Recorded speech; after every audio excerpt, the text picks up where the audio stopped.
Welcome to Living the Smarter Science of Slim, where we provide a scientifically proven lifestyle for long-term health and fat loss by eating more and exercising less, but smarter.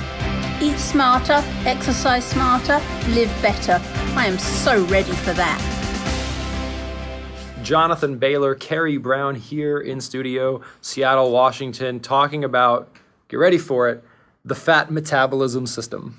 And you know, Jonathan, last time we were here, I said I wasn't convinced that I wanted you to be fiddling with my fat metabolism, but since then I have changed my mind. You're comfortable with me fiddling? I am comfortable with you fiddling with my fat metabolism. Let's go for it. All right, well, let's start with a quote by Dr. Woolley over at the University of Cincinnati, which says, quoting, "The best data available suggests that the obese eat no more than the lean."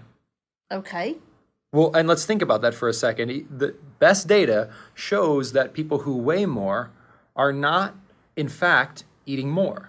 That is a myth. I've always thought that, because I've heard a lot of big people say that, and I've always thought that it must be somehow that once you've reached a large weight, that it actually doesn't take much to keep you there. That's how I've always kind of rationalized it in my mind. Well, and you're headed in the right direction, where once you reach a certain point, it's a bit self-fulfilling, and it has nothing to do with the calories you're taking in quantity-wise. It has nothing to do with the calories you're burning off quantity-wise. It has to do with your hormonal balance and how we can change that. And that's because we don't need to regulate calories in, calories out when our metabolism is working properly. But we do need to control the quality of the food we eat and the quality of the exercise we get so that our body can function properly. If you can get my body functioning how it used to when I was a naturally skinny person, I will love you forever. Well, Carrie, think back to high school biology class, which I know was only a few years ago for you. Oh, absolutely. just as if it were yesterday. So, we all learned how we pump blood with our circulatory system and we breathe with our respiratory system, and how, most men think with their reproductive system. No comment. No comment. Well, there's another major system in our body, and it's called our fat metabolism system, and it's really the core issue at the heart of obesity, diabetes, and cardiovascular disease and heart disease epidemics. It's the breakdown of that system caused by the wrong quality of food being put into it. So, you often hear a lot of people, particularly women who are chunkier than they would like to be, say, my metabolism slowed down since I had kids, or I have a really slow metabolism, or I've got to do something to, if I exercise, it gets my metabolism up. Is that what you're talking about? That's exactly right, Carrie. We all have an intuitive understanding of the fat metabolism system. We say, oh, Jane, she has such a fast metabolism, she can eat whatever she wants and doesn't gain weight. Or, ever since I turned 30, my God, my metabolism must have slowed down because I'm eating the same and I'm exercising the same and I'm gaining fat. So is there any truth to that? Is that what's really going on? Well, there is a bunch of truth to it. It's not so much about it's slowed down per se. It's that, again, I'm going to say this over and over again, the hormonal balance in our body has changed. And because it's changed, our body fundamentally wants to store more fat. Even if we eat less and we exercise more, it's just going to fight even harder to store more fat. We need to change that balance so that our body wants to store less fat. You make it sound easy. Well, it's easy once we have the right information. Think about it like a sink. So, Carrie, instead of thinking about your body like a balance, like we've all been told, calories in, calories out, just balance it. Think about it like a sink. Okay. All right, so you got a sink in your mind. Now, when a sink is functioning properly, you pour water in and water comes out, and the water level, stays low automatically. And if you pour a lot of water in, the water level may rise for a moment, but the sink will automatically regulate it back down. More water in just means more water out. Make sense so far? Yep. But now, what happens if you put the wrong quality of stuff in a sink? Like some hair, maybe. Oh, yeah. You see how long my hair is there? Do you know how many times I've had to battle with the the sink in the bottom of my shower. So the sink gets clogged up, and then regardless of the amount of water you put in, the water level begins to rise and it stays risen, right? You know, last time, and this is a little bit gross, sorry people, but last time my shower actually stopped draining altogether, and I was actually paddling in the bottom of my shower. You're like taking a bath while you took a shower. And I kind of got down there, and there was a bit of hair, and I pulled, and you know, it was almost like a cat I pulled out of there. I mean, it wasn't, but you know, it was like a small creature of hair I pulled out. Well, yes, that is a very visual listeners, you will not forget this story. So when you have a seemingly cat stuck in your drain, any quantity of water in it will cause the water to rise. And that's because there's a clog, and the sink has lost its natural ability to balance the water level around a lower, let's call it a set point. And that clog was caused by the wrong quality. It wasn't high quantity. If you just pour a lot of water over and over and over again into a sink, again, that's not ever going to clog it. A clog is caused by low quality. Our bodies work similarly.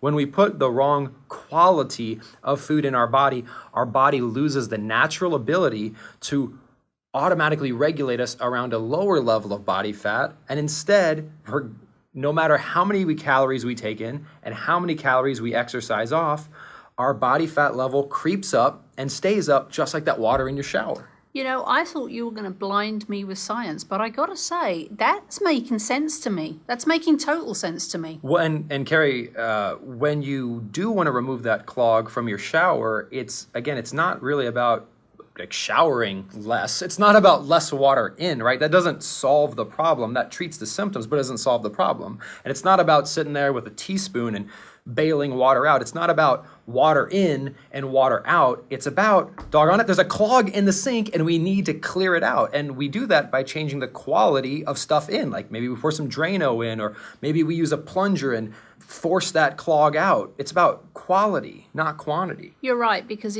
after I'd pulled that small animal out of my shower tray, that even wasn't enough.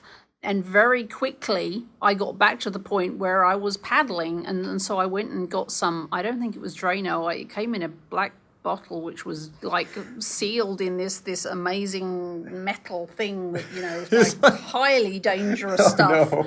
And I brought it home and tipped that sucker down, and it worked great. And ever since then, I have a shower and the water drains away. So I really get what you're talking about here. So it's beautiful, Carrie, because what we'll find is, again, we do not have to be afraid of food. In fact, the right kinds of food are a bit like that magical black bottle. They force that clog out of our metabolic system and enable us to just, when we eat more, burn more automatically, again, like those naturally thin people.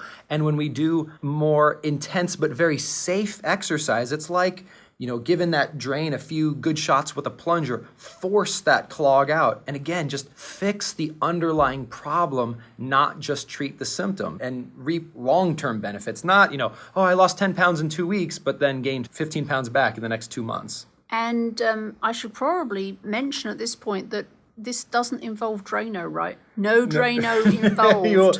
No drinking Drano, yes. But metaphorically, that would not be safe. That would not be safe, and that's not what we'll be doing. But we really want to focus on, again, clearing that fundamental metabolic clog that causes our body to want to store more fat, regardless of how much we eat and how much we exercise. And it's really, Carrie, fundamentally, the theory that weight gain is caused by too many calories has been disproven.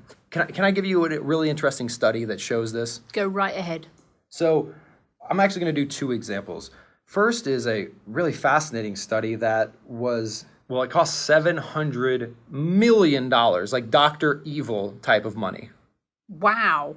$700 million. It was called the Women's Health Initiative. And the reason it was so expensive, Carrie, is it tracked nearly 49,000 women for 8 years. I'm staggered. Staggered at the scale of this study. Well, it's fascinating. And what was really it makes it such a great study for us to look at is there's 2 groups of women. Okay, one group consumed an average of 120 more calories per day, again, for 8 years. So at the end of the study, 120 calories more per day times 365 days in a year times 8 years means that each individual woman in this one group ate on average 350,400 more calories than the women in the other group. So they gained a bunch of weight, right? Well, according to calories in, calories out, the calorie math theory, they should have gained about 100 pounds, right? Because a pound of fat's 3,500 calories, 350,000 extra calories. So the women in the, let's call it the eat more group, must have gained 100 pounds each on average, more than the other women. Over 8 years. Over 8 years. So 10, 12 pounds a year. What the study showed, Carrie, is that these women on average gained less than a pound. So how is that possible? Well, it's possible, Carrie, because again, our body will automatically regulate us around a set point, and what that set point is at, or the body composition that set point focuses on, is determined by our hormonal balance and our genetics. We can't change our genetics, we can change our hormones, and we change our hormones by the quality of the food we eat and the quality of the exercise we get. So what we need to focus on, Carrie, is restoring our body's natural ability to do that. And let me give one more study to illustrate how once we've lost that ability, again, eating less really isn't helpful. Ready for one more study? I am, but I just got to tell you, we spent $700 million on a study that proved that eating less and exercising more doesn't work. And we've never heard about this study. That blows my mind. Well, let's dig into the second study here, Carrie, and that is, it took place at St. Joseph's Hospital and Medical Center in Phoenix, Arizona. Now, very different study here, Carrie. We have two groups of people, and they were both in the trauma ward, and there was a group of thin people and a group of heavy people, and these individuals were put on 0-calorie diets. Okay, so they just starved? They were just on water, or? So, well, no, they were. It was a very unique. They were trauma victims, so they couldn't consume food, but they were put on like an electrolyte type mixture to keep them alive. But what's so fascinating about this study is that so we have heavy people, we have thin people on 0-calorie diets, and what the researchers found is that the thin people burned off nearly 50% more body fat than the heavy people.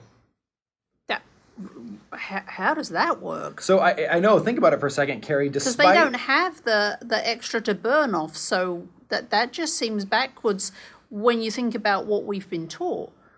And what it shows, again, Carrie, is such a profound metabolic clog existed in the obese patients that despite the fact that they were eating 0 calories, their bodies still didn't have the ability to burn fat, as well as thin people who had so much less of it. That's, again, we gotta forget about eating less and focus on healing our bodies, making this core metabolic healing. That's incredible. So let me quote the researchers here, and this is straight from the horse's mouth.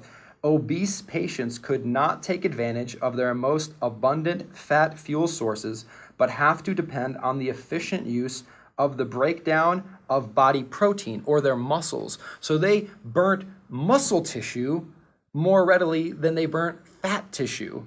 So, everyone jokes about, oh, I can skip a meal because I got plenty of fuel, I got plenty of padding to burn up. They actually, if you starve yourself, if you skip meals, you actually don't burn up that padding that you're so desperately hoping will burn up, but your body doesn't burn the fat first. Is that what you're saying? Well, it depends on this hormonal balance, and what we find in obese patients or in individuals who are carrying an excess amount of body fat.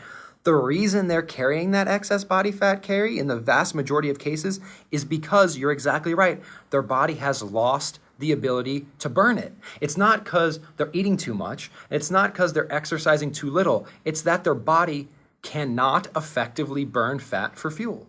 Okay, that changes everything, and that turns everything we've been taught on its head. It absolutely Everything. does. And in fact, when you talked about that, I can just not eat and, get a 500 calorie meal off my hips.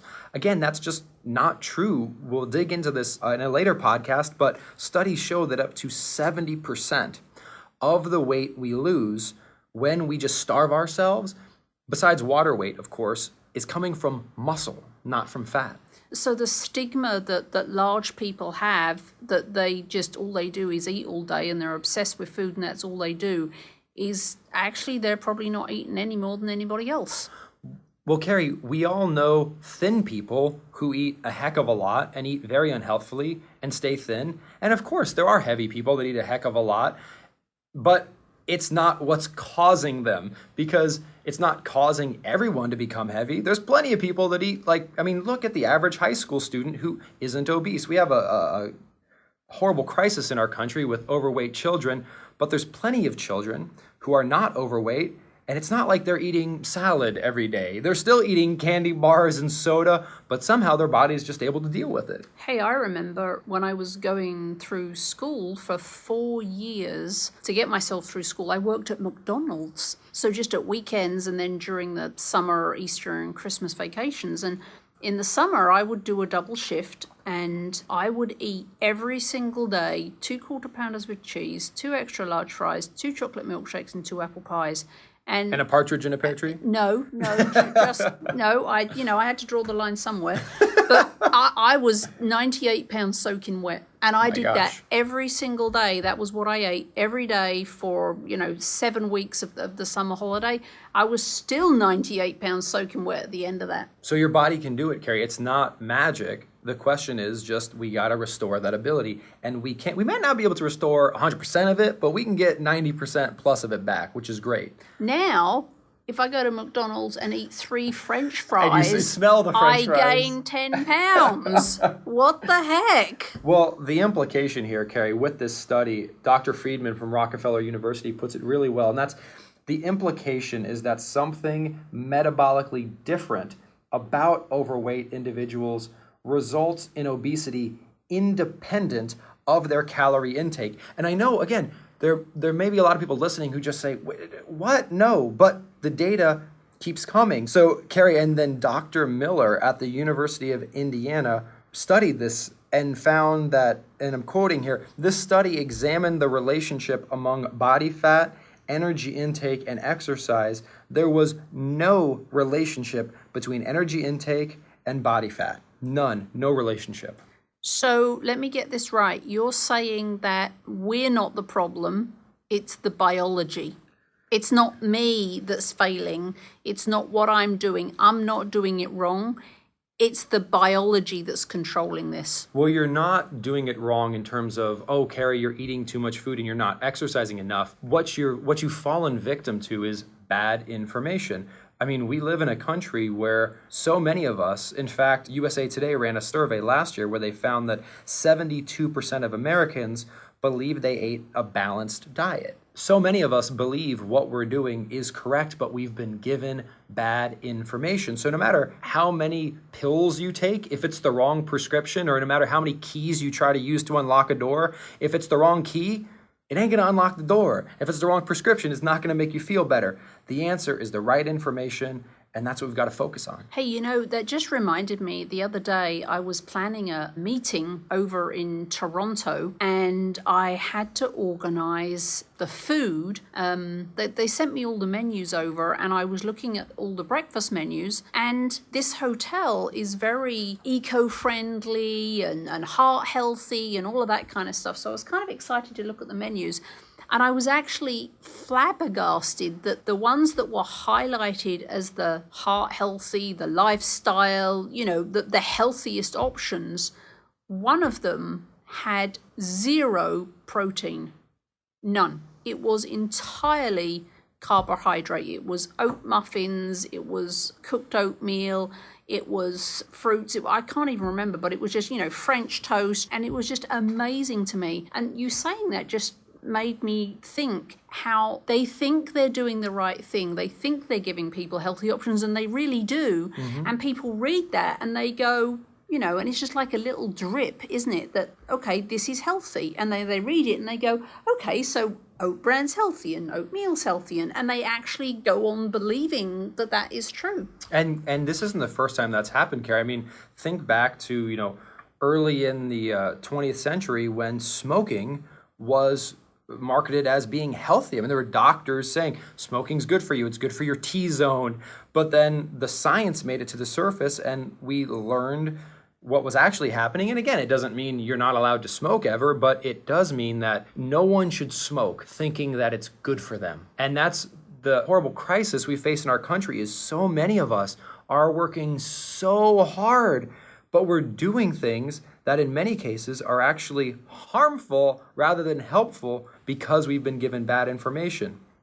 But it's really sad to me that a lot of people genuinely believe that they're doing good things for their health, but it sounds to me like they're not, but they don't even know it. That's a tragedy. It is a tragedy, Carrie, and we have to refocus from, again, eating less, exercising more, to this metaphor of a clog, and from this, as researchers put it more technically, profound metabolic disturbances, or clogs, exist in the obese state that constantly interfere with normal hormonal responses that help us to naturally burn fat. Carrie, once we clear this clog, and again, remember, we do that with high quality eating, high quality exercise, not about less eating, not about depriving ourselves of food, not about exercising all day. Our body is designed to keep us healthy and fit if we just get out of its way. Well, if you ever tell me that I can't eat food, you and I are going to fall out real fast. Well, but that is what we're told, Carrie. In fact, not only are we told not to eat food, but the quote-unquote food that we're told to eat is quite often not food at all.